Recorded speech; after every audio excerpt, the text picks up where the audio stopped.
Olá, nesse momento eu quero trazer um ensinamento falando sobre o anticristo, de qual nação ele vai surgir. Eu vou ler para vocês agora um texto na Bíblia Sagrada que se encontra escrito aqui no livro que escreveu o profeta Daniel, no capítulo de número 9, a partir do verso 26, que diz assim: depois das 62 semanas, será morto um ungido. Quem é esse ungido? Jesus Cristo. E já não estará. Ouça muito bem a parte B do verso 26 do capítulo 9 de Daniel, se você quiser acompanhar na sua casa. Eu vou repetir o verso 26 do capítulo 9 de Daniel para vocês. Depois das 62 semanas, será morto um ungido, e já não estará. E o povo de um príncipe que há de vir destruirá a cidade e o santuário, e o seu fim será no dilúvio. Aleluia! Esse fim que a Bíblia nos revela através de Daniel 9:26, quando o anjo falou para Daniel que o povo de um príncipe que virá destruiria Jerusalém e o santuário, ele está se referindo ao povo romano, porque foi o imperador Tito com seu exército que destruiu Jerusalém e o templo, o santuário. Então, quando a Bíblia fala que Jerusalém seria destruído num dilúvio, não é na verdade um dilúvio de água. O dilúvio que a palavra se refere é o exército de Tito, porque eles destruíram Jerusalém, o povo que estava dentro de Jerusalém e as muralhas da cidade como um dilúvio. Eles arrebentaram tudo como se fosse um dilúvio. Então esse dilúvio não é água, é uma grande quantidade de soldados, de guerreiros, que invadiu Jerusalém como um dilúvio, destruiu Jerusalém e destruiu o santuário, destruiu o templo. Então, eu vou repetir para vocês, louvado seja Deus, para que possa aprender muito bem. Depois das 62 semanas, será morto um ungido, que é Jesus Cristo. As 62 semanas só se cumpriu no dia que Jesus foi crucificado. O príncipe foi morto, ungido. Depois das 62 semanas, será morto ungido e já não estará. O povo de um príncipe que há de vir, o povo de um príncipe que há de vir é o povo romano. O imperador Tito era de Roma. Então o povo de um príncipe que virá, destruirá Jerusalém e o santuário. Então a Bíblia nos aponta direto que o anticristo vem de Roma. Ele vem do povo romano, porque é isso que o texto nos revela. O povo de um príncipe que há de vir destruirá Jerusalém e o santuário. Então, se foi o povo romano que destruiu Jerusalém e o santuário, e esse príncipe virá desse povo, então o anticristo vem diretamente de Roma. Não tem erro nenhum. É literal, vai acontecer. O anticristo vem de Roma. Louvado seja Deus. E o seu fim será no dilúvio. O fim de Jerusalém foi como um dilúvio, um ataque como um dilúvio. Até o fim haverá guerra. Isso foi o anjo que falou para Daniel. Depois da destruição de Jerusalém, até o fim haverá guerra. E desolações são determinadas. Ele fará firme a aliança com muitos por uma semana. Que semana é essa? É os 7 anos da grande tribulação. Uma semana tem 7 dias. Então essa semana ele se refere aos 7 anos, cada dia por um ano. Ele fará firme aliança com muitos por uma semana, que é 7 anos.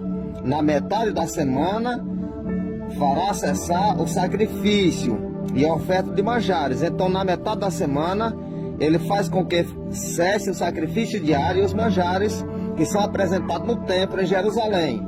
Então na metade da semana acontece isso, que são 3 anos e meio. E sobre a asa das abominações virá o assolador. Então, sobre a asa das abominações virá o assolador. Quem é o assolador? Satanás, que virá na metade da semana, sobre a asa da abominação. Quando é que começa a acontecer a asa da abominação? Quando o anticristo colocar sua imagem no templo, sentar lá no santuário e obrigar o povo a adorar ele como se fosse o próprio Deus. Então, o assolador, que é Satanás, vem na metade da semana, faltando apenas 3 anos e meio, quando acontece a guerra entre Miguel e os seus anjos. No Apocalipse, capítulo de número 12, a partir do verso 7, a Bíblia nos revela a guerra que vai acontecer nos ares, entre Miguel e seus anjos e Satanás e os seus anjos. Porém, eles são atirados para baixo e não se acha de volta no céu o lugar deles, porque eles nunca mais voltarão para lá. Dali por diante, no final dos 3 anos e meio, Satanás é preso por 1000 anos, com todos os seus demônios. Então, eles não voltam mais para os ares. Louvado seja Deus. Vou repetir o verso 27 de Daniel 9, para você entender muito bem, se quiser acompanhar em casa na sua Bíblia.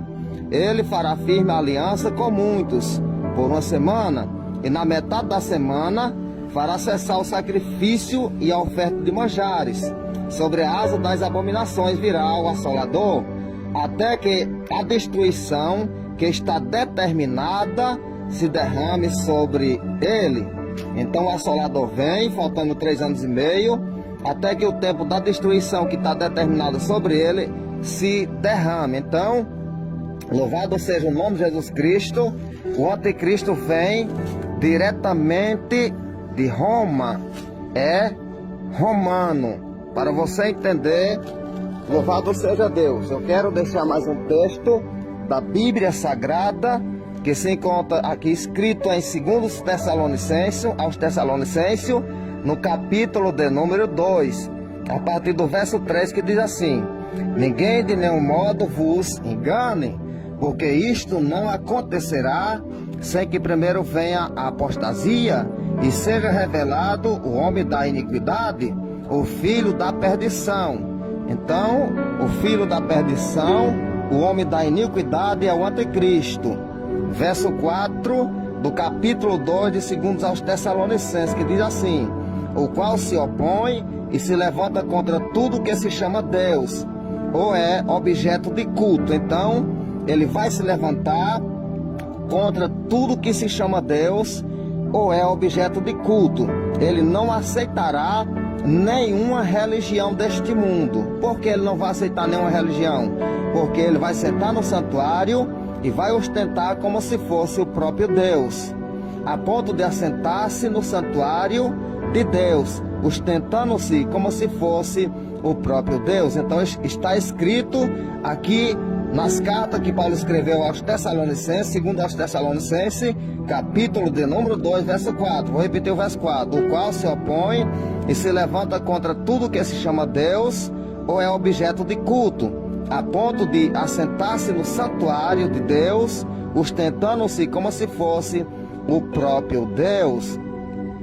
Louvado seja o nome de Jesus Cristo. Então ele vai sentar no santuário lá em Jerusalém e vai obrigar as pessoas a adorar ele como se fosse o próprio Deus. Então, nesse tempo, a Bíblia Sagrada, no livro do Apocalipse, nos revela que ele vai destruir a grande meretriz. Ele mesmo vai destruir a grande meretriz, porque Deus incitou no seu coração que realize o seu pensamento.